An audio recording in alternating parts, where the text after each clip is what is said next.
time to face our homeschooling fears. Do we have to? Check it out.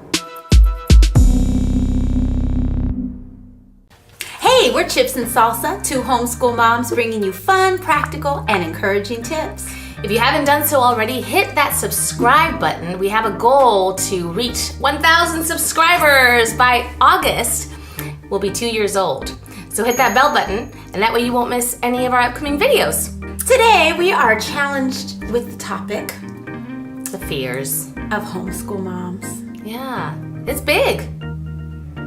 It's hard, I think, especially at the beginning when you first start out and you don't know what you're doing. Because who really does know what they're doing? I mean, unless you're a teacher. Yeah, but then do you know what homeschooling's going to be like? No. I've heard a lot of teachers say, "Oh, I can't teach my kids." Yeah. So it's completely different because there's so many emotions tied to it. You're not only teaching your kids, you're like discipling them as you go. Training them. Yeah. So there's a lot involved, and it's totally different, and so it's hard to embrace and hard to not have all these fears boggle you down. Yeah. I think what helps is this kind of stuff, just talking about. Yeah. Talking about it and really kind of working through your emotions. Yeah, because number one, you realize you're not alone. Yeah. And you realize it's part of the process. Mm-hmm. And the sooner you realize it's part of the process and you identify the fears, the more, the faster you'll get out of it, I think. Yeah, I would agree with that. So one of the fears that we feel, that we've experienced, in our journey, and I'm sure a lot of other moms do, is we're not doing enough. Mm-hmm. Whether it be, academically, or are we teaching them right, Yeah, are they up with all the other kids their age, which you don't really interact with?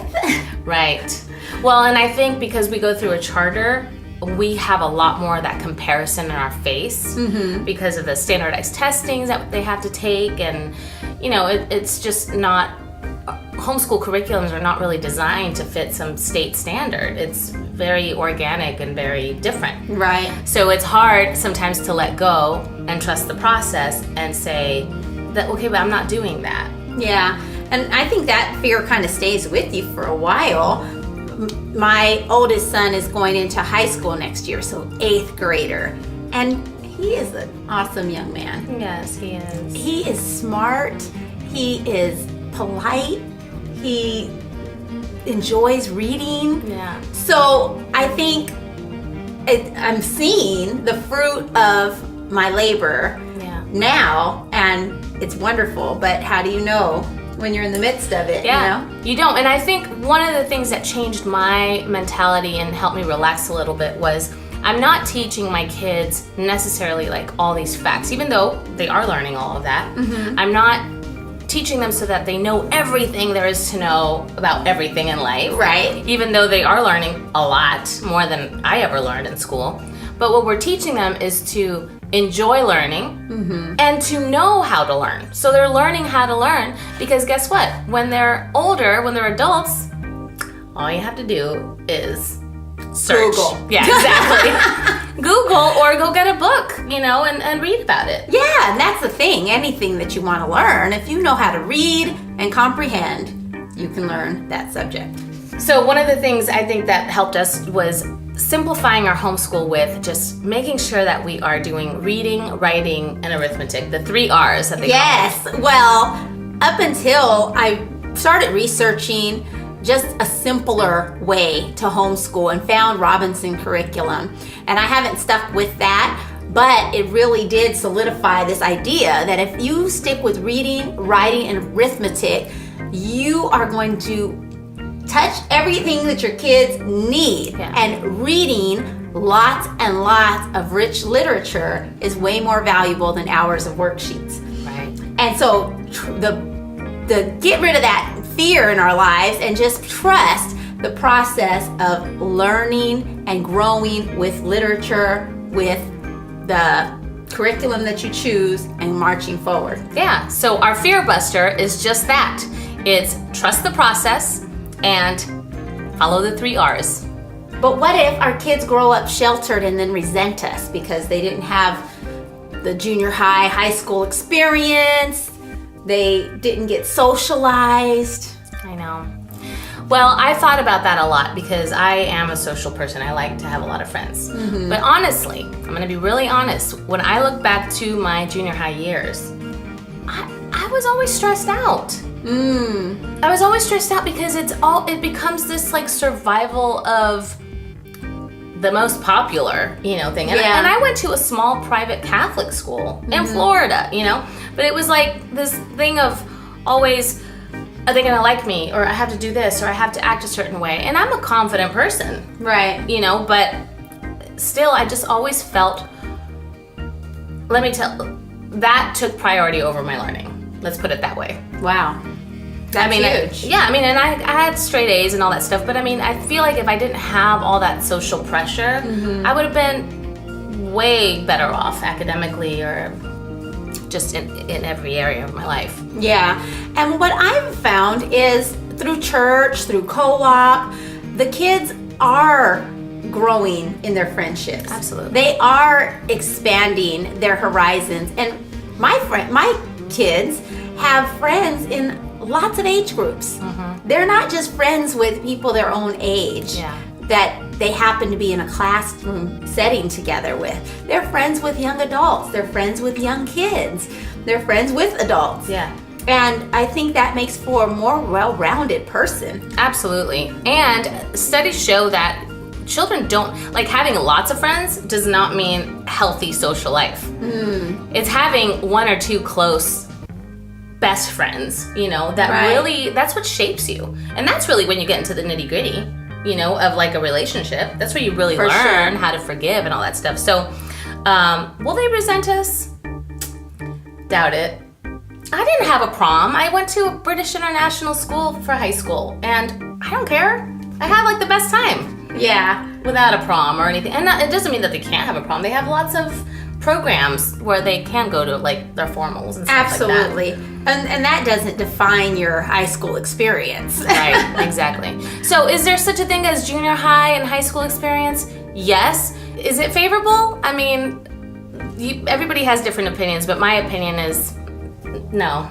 So our fear buster is forget about all that pressure at junior high and high school and really help them shape and guide a few meaningful friendships along the way. Okay, and then there's the fear of us missing out. Absolutely. How many moms feel like they're missing out on their career, missing out on the workforce, and even though they've chosen this path, there's almost like a martyr mentality that we can embrace because here we are at home with scraggly hair, just rags for clothes because nobody sees us and nobody cares. No, and I think it's so easy to fall into that. And if you're feeling that, we don't want you to feel like we're condemning or judging you at all, but we want to encourage you that your identity goes way past homeschool mom.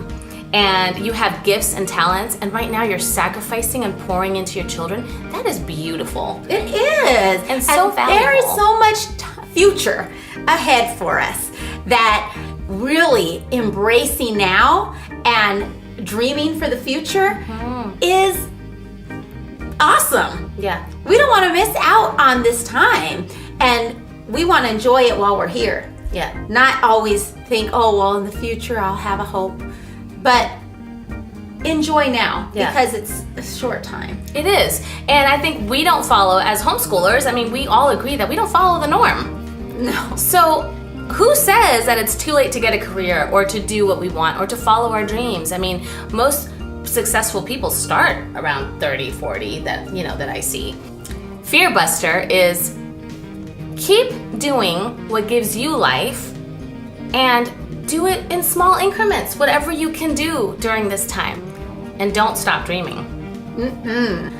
Fear number 4, I'm just not cut out for homeschooling. Maybe you're looking into homeschooling and fearful that you're just not going to be cut out, or maybe you just started and it's stressing you out. And you're realizing that you're not cut out for it, or you think that you're not cut out for it. Well, I always say the first 2 years are hard. They really are.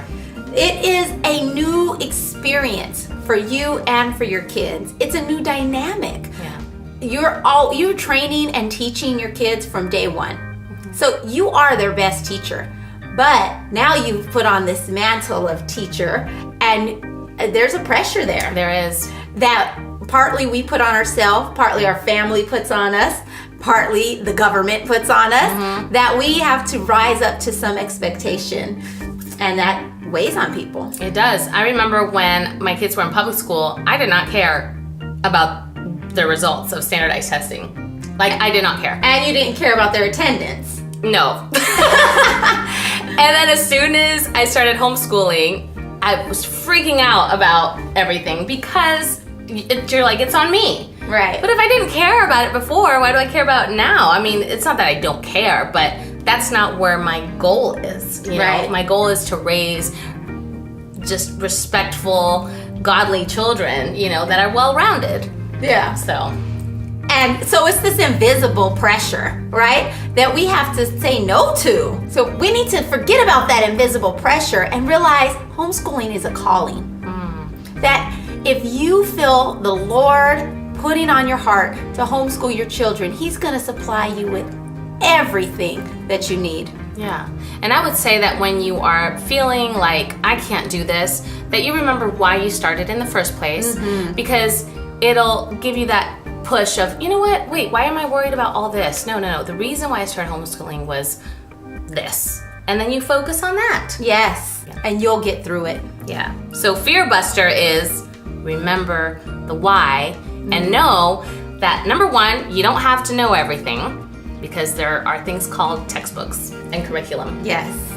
Number two, you're not alone. And you can do it because you have already been doing it. That's right. That's awesome. Yeah. All right. Fear number 5. Fear number 5? No. No. But we gotta say, just to end this video, that the best buster of all fear busters, the buster of all busters is community. Amen. Community helps you stay grounded and realize you're not alone. Yeah, because if I had to face all those fears by myself, I probably would have quit homeschooling.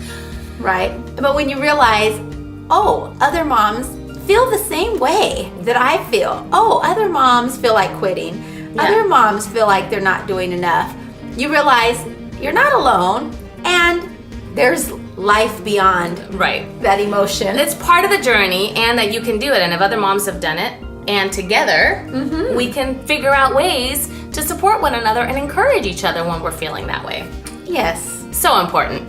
So we say it all the time, but find yourself a community, even if it's one person, somebody that you click with, that you're like-minded with, and that's gonna help you and be a great source of support for you during this homeschooling journey. And even if that community is online right now, that's okay too. Get involved in communicating with other moms, expressing your fears, and busting those fears in the nose. That's right. What are some of your fears? We want to hear about them in the comments. Yes, and if you like this video, please share it with your friends and give us a thumbs up. We'll see you next time. Bye. Bye.